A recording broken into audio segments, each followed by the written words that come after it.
اعوذ باللہ من الشیطان الرجیم بسم اللہ الرحمن الرحیم یا ایھا النبی اتق اللہ، اے نبی اللہ کا تقوی اختیار کیجئے، ولا تطع الکافرین والمنافقین، اور کافروں اور منافقوں کی باتیں نہ مانیے۔ میں آپ کو عرض کر اطاعت امر صرف حکم دینے کو نہیں کہتے بلکہ مشورے کو بھی کہتے ہیں، اور اطاعت صرف کسی کا حکم ماننے کو نہیں کہتے، کسی کی بات کو وزن دینا، توجہ سے سننا، یہ بھی اس میں شامل ہے۔ وَلَا تُطِعِ الْكَافِرِينَ وَالْمُنَافِقِينَ، آپ ان کافروں اور منافقین کی بات کا دھیان نہ کریں۔ ان اللہ کان علیما حکیما، یقیناً اللہ تعالی علیم ہے اور حکیم ہے۔ وَاتَّبِعْ مَا یوحیٰ اِلَیکَ مِن رَبِّکَ، اور پیروی کیجئے اس کی کہ جو آپ کی طرف، آپ کے رب کی طرف سے وحی کی جا رہی ہے۔ ان اللہ کان بما تعملون خبیرا، اور جو کچھ تم کرتے ہو اللہ اس سے واقف ہے۔ وَتَوَکَّلْ عَلَى اللَّهِ، اور اللہ پر توکل کیجئے۔ وَكَفَىٰ بِاللَّهِ وَكِيلًا، اور اللہ ہے، کافی ہے آپ کے توکل کے لیے، آپ کے لیے سہارا۔ یعنی یہ کہ آپ لوگوں کی جو پروپیگنڈا ہوگا اس کا اندیشہ ہے آپ کو، اس کا بالکل دھیان نہ کیجئے۔ مَا جَعَلَ اللَّهُ لِلرَّجُلِ مِن قَلْبَيْنِ فِي جَوْفِهِ، اللہ تعالیٰ نے کسی انسان کے دل میں دو دل نہیں رکھے، کسی کے سینے میں، کسی کے پیٹ میں، یہاں پہ جوف جو ہے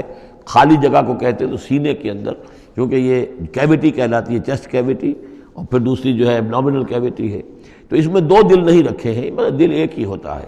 اسی طریقے سے گویا کہ بات کہی جا رہی ہے، کہنے کو تو ہم کہہ دیتے ہیں کہ دل جو ہے، اور ہمارے دل یکجا ہو گئے ہیں، دل سے دل مل گیا، لیتا تو دل ہی رہتا، ایک ہی رہتا ہے انسان کا اپنا دل۔ لیکن اسی طریقے سے کسی شخص کی دو مائیں نہیں ہوتی، ماں تو وہی ہوتی ہے جس نے اس کو جنا ہے، اور کسی شخص کا بیٹا جو ہے، بیٹا وہی ہوتا ہے جو اس کی صلب سے پیدا ہوا ہو۔ باقی یہ ہے کہ منہ بولا بیٹا جو وہ بیٹا نہیں بن جاتا۔ وَمَا جَعَلَ أَزْوَاجَكُمُ اللَّائِي، اور نہیں اللہ نے بنایا ہے تمہاری ان بیویوں کو، اللَّائِي تُظَاہِرُونَ مِنْهُنَّ، کہ جن سے تم زہار کر بیٹھتے ہو۔ یا زہار کا مضمون سورہ مجادلہ میں آئے گا۔ عربوں میں روایت یہ تھا کہ بہت ناراض ہو گئے، بیوی سے کہہ دیا تم تو میری ماں کی طرح ہو، گویا کہ اب یہ ہمیشہ کے لیے حرام ہو گئے۔ طلاق مغلظ کا بھی مغلظ در مغلظ طلاق ہو گئی، اب وہ کسی طرح بھی اس کے لیے اس سے کوئی تعلق رکھنا جائز نہیں ہے۔ تو یہ زہار جو ہے ماں بنا دیا، کہہ دیا کہ ماں بن گئی، تو گویا کہ ماں بن گئی، لیکن اللہ تعالیٰ کے ہاں وہ ماں نہیں بنتی، ماں تو وہی ہے، جیسے کہ فرمایا وَمَا جَعَلَ أَزْوَاجَكُمُ اللَّائِي تُظَاهِرُونَ مِنْهُ أُمَّهَاتِهِمْ، جن سے تم زہار کر بیٹھتے ہو، جنہیں تم یہ کہتے ہو کہ تم میری ماں کے مانند یا ماں کی پیٹھ کے مانند ہو میرے لیے، تو وہ اللہ تمہاری مائیں نہیں بن جاتی۔ وَمَا جَعَلَ أَدْعِيَاءَكُمْ أَبْنَاءَكُمْ، نہ تمہارے منہ بولو بیٹوں کو اللہ تعالیٰ نے بیٹا بنایا ہے۔ ذَلِكُمْ قَوْلُكُمْ بِأَفْوَاهِكُمْ، یہ تو تمہاری منہ کی باتیں ہیں، منہ سے تم نے وہ جملہ کہہ دیا، تم تو میری ماں کی مانند ہو یا ماں کی پیٹھ کے مانند ہو، اور اسی طریقے سے کہہ دیا تم میرے بیٹے ہو، بیٹا تو وہی ہوگا۔ واللہ یقول الحق، اللہ تعالیٰ حق فرما رہا ہے، وہو یہدی السبیل، اور وہی سیدھے راستے کی طرف ہدایت دینے والا ہے۔ ادعوہم لآبائہم، لوگوں کو پکارا کرو ان کے باپوں کے ساتھ، باپوں کے نام کے ساتھ۔ چنانچہ یہ حکم ہے، اگر آپ نے کسی کو لے لیا ہے، کوئی اپنے بھتیجے کو، بھانجے کو، آپ کے ہاں اولاد نہیں ہے، تو بہت سے مسائل آ جاتے ہیں، لوگ کہتے ہیں کہ میں اپنا نام لکھوا دوں اس کے باپ کی جگہ تاکہ اس کو پتہ نہ چلے، چھوٹے سے بچے کو لے آئے تو اب وہ کیا کہے گا کہ یہ میرے اصل والدین نہیں ہیں، میرے والدین تو وہ تھے، بڑا ہو کر معلوم ہوگا۔ تو ایک یہ سمجھیے کہ سائیکولوجیکل شوق جو پہنچتا ہے، اس سے بچانے کے لیے بعض لوگ سوچتے ہیں کہ ہم اپنا ہی نام درج کروا دیں وہاں پر، اور اس کا نام ولدیت اسی کے، لیکن نہیں، یہ حرام مطلق ہے۔ قرآن مجید کا یہ صاف حکم ہے، قول یہ ادعوہم لآبائہم، ان کو پکارو ان کے نام، ان کے باپوں کے نام کے حوالے سے۔ اسی لیے پہلے حضرت زید کو لوگ کہتے تھے زید ابن محمد، اس لیے کہ حضور نے انہیں اپنا بنایا ہوا تھا متبنہ، اور منہ بولا بیٹا۔ یہ آیتیں جب نازل ہوئیں تو پھر اب وہ رہ گئے زید ابن حارثہ، دوبارہ وہ زید ابن محمد اب نہیں رہے۔ ادعوہم لآبائہم هو اقسط عند اللہ، یہی زیادہ مبنی بر انصاف ہے اللہ کے نزدیک۔ فإن لم تعلموا آباءهم فإخوانكم في الدین، اور اگر تم جانتے نہیں ان کے باپ کو، کہیں کوئی بچہ جو ہے، چھوٹا سا بچہ کہیں مل گیا ہے، معلوم نہیں، نہ اس کو ہوش تھا، ایسا ہوا ہے پارٹیشن کے وقت بہت ہوا ہے، پوری گاڑی جو ہے آ رہی تھی، سب کے سب جو ہے وہ قتل کر دیے گئے، کوئی بچہ کہیں پر زندہ مل گیا ہے، اور ایسے لوگ، ان سے ملاقات بھی ہوئی ہے ایک صاحب سے لاہور میں، اب ان کو کسی نے لے کر پال لیا ہے، ٹھیک ہے، لیکن یہ کہ اگر اب معلوم نہیں کہ ان کے باپ کا نام کیا ہے، کوئی نہیں جانتا، نہیں ہے، اگر تم اس کے باپ کا نام نہیں جانتے، فَإِن لَمْ تَعْلَمُوا آبَاءَهُمْ فَإِخْوَانُكُمْ فِي الدِّينِ وَمَوَالِيكُمْ، وہ تمہارے دینی بھائی شمار ہوں گے، اور وہ تمہارے رفیق ہیں، تمہارے موالی ہیں۔ وَلَيْسَ عَلَيْكُمْ جُنَاحٌ فِيمَا أَخْطَأْتُمْ بِهِ، لیکن جو کوئی تم سے اب تک کوئی غلطی ہو گئی ہے یا غلطی ہو جائے تو اللہ تعالیٰ تمہیں پکڑے گا نہیں، وَلَٰكِن مَا تَعَمَّدَتْ قُلُوبُكُمْ، لیکن جو بھی کچھ تم اپنے دلوں سے پورے ارادے کے ساتھ کرو گے تو اس پر یقیناً اللہ تعالیٰ جو ہے حساب لے گا۔ وَكَانَ اللَّهُ غَفُورًا رَحِيمًا، اور یقیناً اللہ غفور الرحیم ہے، بخشنے والا اور مہربان۔ النبی اولیٰ بالمؤمنین من انفسہم، یقیناً نبی جو ہے اہل ایمان کے لیے ان کی اپنی جانوں سے زیادہ محبوب ہونا چاہیے، زیادہ جو ہے حقدار ہے کہ وہ اپنی جانوں سے زیادہ حضور کی جان کی فکر کریں، حضور کی جان سے محبت رکھیں۔ وَأَزْوَاجُهُ أُمَّهَاتُهُمْ، اس میں یہ ہے کہ یہاں پر یوں سمجھیے کہ گویا کہ محذوف یہ ہے کہ وَهُوَ أَبٌّ لَهُمْ، یعنی حضور جو ہے رسول جو ہے وہ ان کے لیے بمنزلہ باپ ہے۔ اس کے لیے ایک حدیث بھی موجود ہے کہ میرا مقام تم سب کے والد کی حیثیت سے، جیسے کہ فرمایا گیا ازواجہ امہاتہم، ابھی آ رہا ہے کہ اس کی جو بیویاں ہیں نبی کی وہ تمام مسلمانوں کی مائیں ہیں۔ اسی لیے ہم ام المومنین حضرت عائشہ، ام المومنین حضرت خدیجہ الکبریٰ، ام المومنین حضرت صفیہ، تو یہ تمام جو ہے صفیہ ہیں، تو یہ سب کی سب جو ہے ام المومنین ہیں۔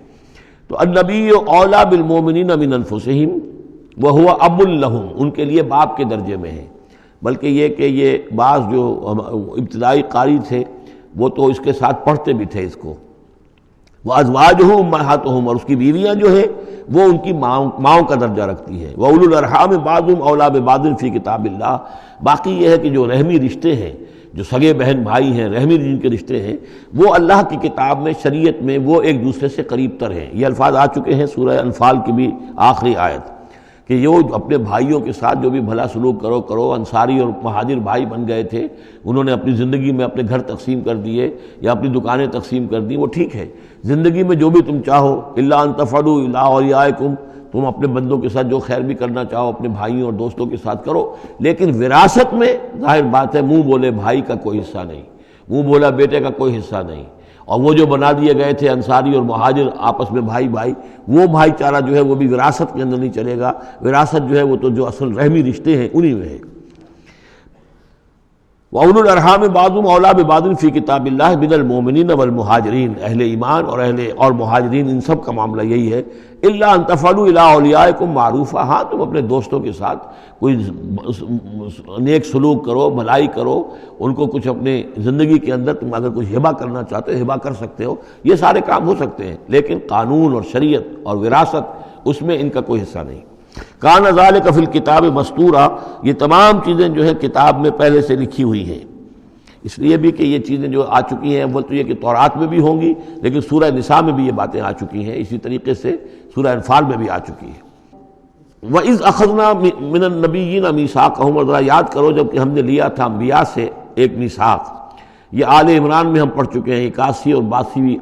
نمبر 81 82 آیات ہیں یہ، اس میں ہم نے ایک میثاق لیا تھا، میثاق النبیین، ومنک ومن نوح، آپ سے بھی لیا تھا اور نوح سے بھی لیا تھا، وابراہیم وموسیٰ وعیسیٰ ابن مریم، اور ابراہیم سے اور موسیٰ سے اور عیسیٰ ابن مریم سے، واخذنا منہم میثاقا غلیظا، اور ان سب سے ہم نے بڑا گاڑھا قول و قرار لیا تھا، میثاق لیا تھا۔ یہ ذکر ہو چکا ہے سورہ آل عمران میں۔ اور یہاں بھی نوٹ کیجئے، اگر ہم یہ نہ مانیں کہ یہ ارواح کا معاملہ ایک علیحدہ وجود ہے اور یہ پہلے پیدا کر دیے گئے تھے، تو میثاق کب لیا گیا؟ ان سب کو کیسے جمع کیا گیا؟